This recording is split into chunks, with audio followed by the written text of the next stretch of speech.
हुकूमत पाकिस्तान ने इस चीज़ का तयन कर लिया है। हम जगह जगहों पे गली मोहल्लों के अंदर देखते हैं आस्ताने लगा के बैठे हैं। बंगाली आमलों से या काला जादू करने वालों से जो जान छुड़ाई जा सके, पुलिस ऑफिसर FIR का अंदराज करता है, वो सबूत उसके साथ लगाएगा, ना उसकी जमानत होगी, उसको कन्विक्शन होगी, तो गलत इल्जाम लगाया जाएगा, वो जो झूठा मुद्दई है उसके खिलाफ सेक्शन 182 की कार्रवाई की जाएगी। काला जादू, तावीज़ कंडे और टूने टोटकों का रुझान जो है वो बहुत तेज़ी से बढ़ता हुआ जा रहा है।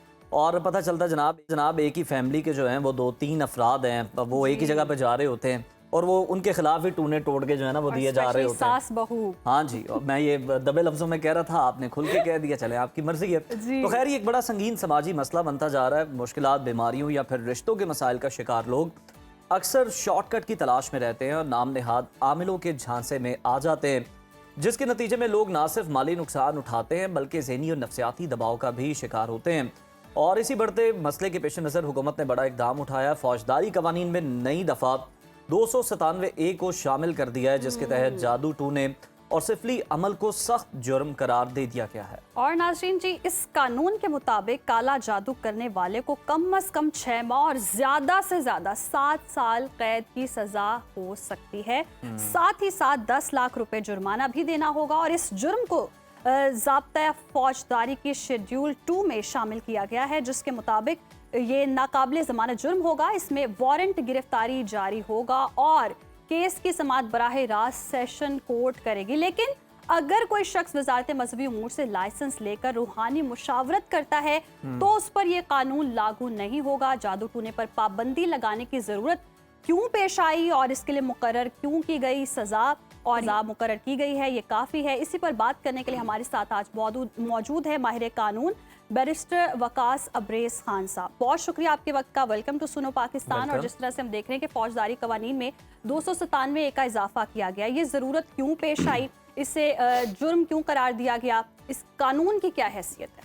देखिए, पाकिस्तान के अंदर जो पौने 200 साल पुराना जो हमारा क्रिमिनल लॉ है, पाकिस्तान पिनल कोड, जो कि हमारा एक सब्सटेंटिव लॉ है, उसके अंदर सेक्शन 420 मौजूद है, जिसकी 7 साल सजा थी, लेकिन वो बेलेबल ऑफेंस था। इट मीन्स के प्री पार्टीशन लॉ भी मौजूद था। फिर 2017 के अंदर एक अटेम्प्ट की गई हुकूमत पाकिस्तान की तरफ से, जिसमें prevention of which craft act के नाम से एक बिल लाया गया, जिसके अंदर इसी ही तर्ज के जितने भी मजमूम मकासद से रिलेटेड मामलात किए जाते थे उसकी 3 साल तक सजा रखी गई। बट अनफॉर्चुनेटली वो बेलेबल ऑफेंस था। और अनफॉर्चुनेटली सेकेंडली मैं लफ्ज़ इस्तेमाल करूँगा कि ये वो कागज़ के फूल थे जिनसे आज तक खुशबू नहीं आई। मीनिंग देयर बाय प्रैक्टिकली और प्रैग्मेटिकली इसकी इन्फोर्समेंट को ही यकीनी नहीं बनाया गया अनफॉर्चुनेटली। तो मैं ये समझता हूँ कि मौजूदा जो कानून प्रपोज किया गया है सेनेट की तरफ से, कायमा कमेटी में भेज दिया गया, विद इन नो टाइम ये पाकिस्तान के अंदर इन्फोर्स होने जा रहा है। इट मीन्स के हुकूमत पाकिस्तान ने इस चीज़ का तयन कर लिया है कि जिस तरह हमारे मुल्क में एंटी नारकोटिक्स फोर्स है, मंशियात का खात्मा करना है, इंक्रोचमेंट का खात्मा करना है, उतना ही ज़रूरी ये भी अमल है। ये जो लोग हम जगह जगहों पे गली मोहल्लों के अंदर देखते हैं आस्ताने लगा के बैठे हैं, दीवारों पे इश्तिहारात लगा के, अब तो सोशल मीडिया पे जिस तरीके से इसको पब्लिश किया जाता है, एडवर्टाइज किया जाता है, आई थिंक ये पाकिस्तान ऑनलाइन ही बहुत बड़े हल बताए जा रहे हैं, ऑनलाइन ही पेमेंट ली जा रही है और जनाब मसला मसाइल भी कोई नहीं है। अच्छा वकास साहब, इस कानून के मुताबिक अगर कोई शख्स काला जादू करता है या ऐसी कोई सर्विसेज फराहम करता है, क्या कार्रवाई हो सकेगी? पुलिस खुद से हरकत में आएगी या मुतासरा फरीक का दरख्वास्त देना ज़रूरी है, जो कि पुलिस हमेशा कहती है कि दरख्वास्त गुजार होगा तो ही कार्रवाई आगे बढ़ेगी? और ये जो कहा जा रहा है कि अगर कोई रूहानी अमल कर रहा है तो उसके लिए उसे इजाज़त लेनी पड़ेगी वजारत मजहबी उमूर से, इसको डिफ्रेंशिएट किस तरह से किया जा सके? देखिए, 2 चीज़ें हैं। एक तो जो आपने कहा मुतासरा फरीक, जो मुस्तगीस है, मुद्दई है, डायरेक्टली अफेक्टेड है, वो भी एप्लीकेशन दे सकता है। एक वो शख्स जो समझता है कि मेरे नॉलेज में ये चीज़ है कि फ़लाँ जगह ये मजमूम या घटिया अमल किया जा रहा है जिससे लोगों के घरों को बर्बाद किया जा रहा है, तहस नहस किया जाता है, फैमिली की जो फैब्रिक है पाकिस्तान के अंदर या सोसाइटी के अंदर, उसको वो भी जाके इन्फॉर्मेंट हो सकता है, वो भी जाके FIR के अंदर राज करवा सकते हैं सेक्शन 154 के तहत। सेकेंडली एंड मोर इम्पोर्टेंटली जो आपने बात की, क्या पुलिस खुद कर सकती है? बिल्कुल पुलिस खुद कर सकती है। अच्छा। पुलिस जहाँ पे भी देखे कि कमीशन ऑफ क्राइम हो रहा है, जुर्म का इर्तिकाब हो रहा है, तो पुलिस खुद जाकर उस जो है मामले के अंदर मुद्दई बन सकती है और सरकारी तौर पर उसका केस जो है वो दायर कर सकती है। तो मैं ये समझता हूँ कि दोनों चीज़ें मौजूद है।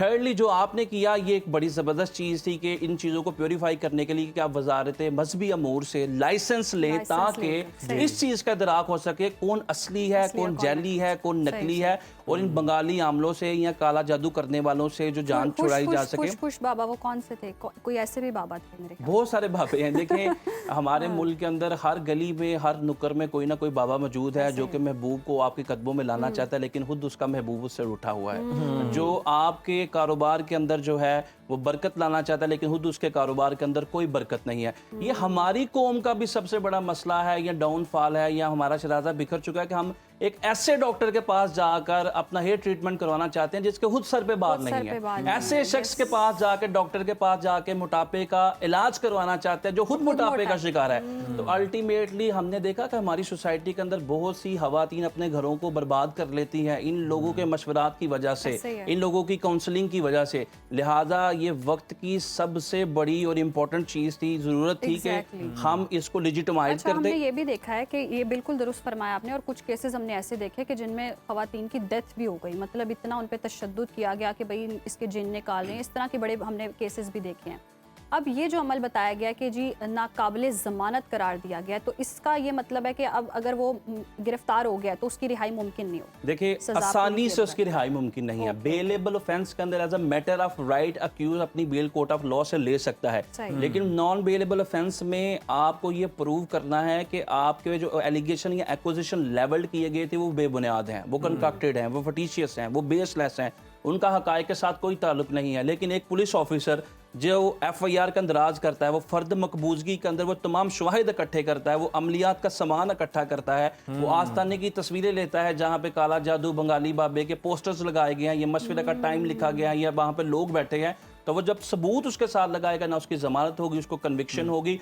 और जब इन लोगों के गिर्द घेरातांग किया जाएगा, 2-3-4 प्रेसिडेंट सेट किए जाएंगे, तो जिस तरह CCD ने प्रेसिडेंट सेट किए, जिस तरह पीरा फोर्स ने प्रेसिडेंट सेट किए, तो तमाम लोगों के जहानों को पे ये चीज़ जरूर रक्स करेगी। अगर हम भी ये घटिया अमल करेंगे तो कानून हमारे खिलाफ भी हरकत में आएगा। ये बड़ा एक बहुत बड़ा समाजी मसला है जिस पे बहुत लोग कम तवज्जो देते थे, बड़ी कम इस पर बात होती थी खुल के।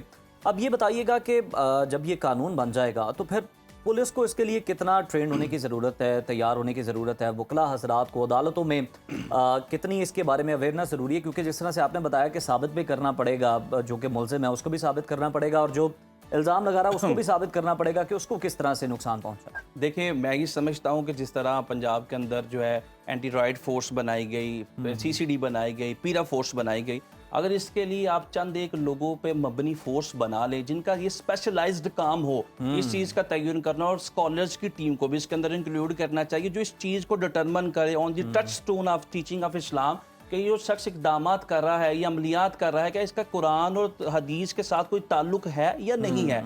क्या ये कुरान अल्लाह के साथ, ये कुरान मजीद के साथ किसी का ट्रीटमेंट कर रहा है, या कुरानी आयात की नज़र ये चीज़ें की जा रही हैं, या ये जो अमलियात की जा रही हैं, ये काला जादू किया जा रहा है, इसका इस्लाम के साथ या दीन के साथ या रूहानियत के साथ दूर दूर तक ताल्लुक नहीं। अगर ये फोर्स बन जाए, और मैं ये समझता हूँ कि पाकिस्तान के अंदर स्पेशली मौजूदा हुकूमत की जो प्रायोरिटीज़ हैं पाकिस्तान के अंदर सोशल ईवल के हाथमे के लिए, वो काबिल तारीफ़ हैं। जहाँ पे हम इनको बहुत ज़्यादा क्रिटिसाइज़ करते रहे हैं गुज़िश्ता 4-5-6 सालों से, कानून की इन्फोर्समेंट के हवाले से, इम्प्लीमेंटेशन के हवाले से, नए लॉज बनाने के हवाले से, वहाँ पे इस इकदाम को अप्रिशिएट करने की ज़रूरत है। ये बहुत ही अच्छा इकदाम भी है, और आई होप कि इस पर मुकम्मल तौर पर इम्प्लीमेंटेशन भी हो। आवाम को महफूज बनाने के लिए लेट्स सपोज अगर कोई इल्ज़ाम लगा देता है कि किसी का कोई प्रॉब्लम हुआ है, कोई केस आया और उसने कहा जी मेरे पे तो जादू है। आजकल जिस तरह का हम देखते हैं कि ख़वातीन भी सुपरस्टिशियस होती हैं, कुछ भी हो जाता है वो कह देती हैं बस मुझ पे जादू हुआ है। अगर कोई अपने गलत फैसले हो तो भी वो कहा जाता है कि मुझे काम नहीं चल रहा तो बंदिश हुई जरूर है, कोई मेरे पे जादू करे है, बंदिश करे।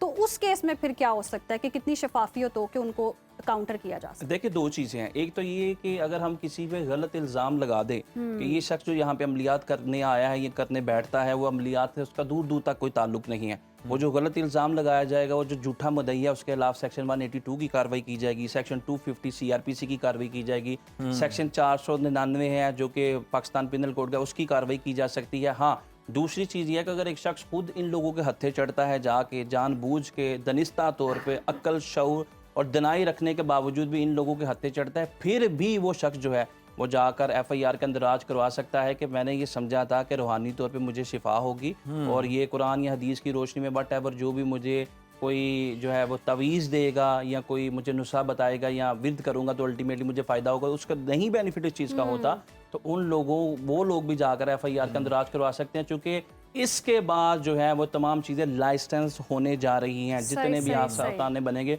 और मेरे हाल में ये हुकूमत का एक बड़ा ही बहुत बिल्कुल ज़बरदस्त अच्छा इकदाम है और इसमें मजीद जो है वक्त गुजरने के साथ साथ जो है वो अमेंडमेंट्स होती रहेंगी ताकि इसको मजीद बेहतर बनाया जाए, और क्योंकि लोगों के लाइसेंस के घर साथ, तबाह हो रहे हैं, यस, समाजी यस। मसला। बहुत शुक्रिया